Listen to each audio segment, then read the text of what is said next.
आसमान से कुछ गिरा। उसने देखने को स्थिर हुआ। यह केवल उसकी मिसाइल थी। मिसाइल का इंतजार करते फिर दौड़ने में देर। डरे हुए भेड़िए ने उसे उठा लिया। जो मिसाइलों से वार करते हैं वे विस्फोट से नहीं बचते, पर टोनी सामान्य नहीं है। उसे बैंगनी सोने का सुरक्षा कवच पहनना चाहिए था।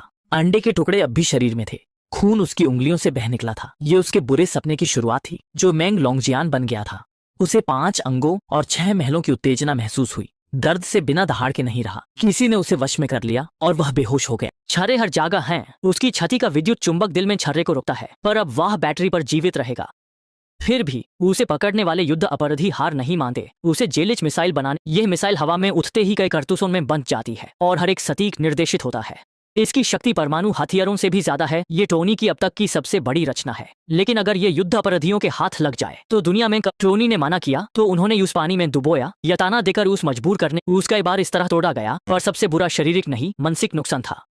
अपराधी उसे गुफा से बाहर लाए। हुड हटाया। तेज धूप में टोनी की आंखें चुंधिया गईं। जब उसने सामने का दृश्य देखा, वह बाहर ढेर लगा था उसके खुद के डिजाइन किए हथियारों का। पहले उसने इन्हें शांति के लिए बनाया था, अब ये दुनिया जीतने का साधन बन गए थे। उस पाल उसका विश्वास टूट गया।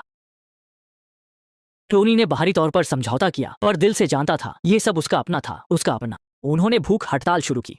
उन्हें समझाया गया कि मरने के बजाय दुनिया के लिए कुछ करें। उसकी बातों ने टोनी को पूरी तरह, हाँ मरना है तो उन्हें कीमत चुकानी होगी। अपराधी समझे टोनी बदल गया। वे उसकी हर मांग पूरी करने लगे। जल्द ही टोनी ने अपनी बदले की योजना पहले गतिशीलता की समस्या हल की। पुरानी मिसाइलों के लाखों के परमाणु उपकरण तोड़े। उसने कहा फेंक दो। उसे सिर्फ धातु प्लेट चाहिए थी। 0 कम से कम 11 मिसाइलें तोड़नी थीं। फिर प्लाटों को कंगा आकार का बनाया, वेल्ड किया। एक लंबे समय तक चलने वाला इलेक्ट्रोमैग्नेट बनाया। सिर्फ 8 हाथ का, पर हर सेकंड 3 अरब जूले देता है। टोनी को हजारों साल जिंदा रखने की शक्ति। पर टोनी की महत्वाकांक्षा यही नहीं रुकी। उसने नक्शे एक साथ रखे। निके मनाव यंत्र का डिजाइन सामने आया। वह पहला पहनने योग्य मेका बनाने वाला था। दिखावे के लिए मेका के सारे पुर्जे अलग बनाए। लगता था जैसे वह सच में मिसाइल बना रहा हो। ये चाल बेहद चतुर भरी थी।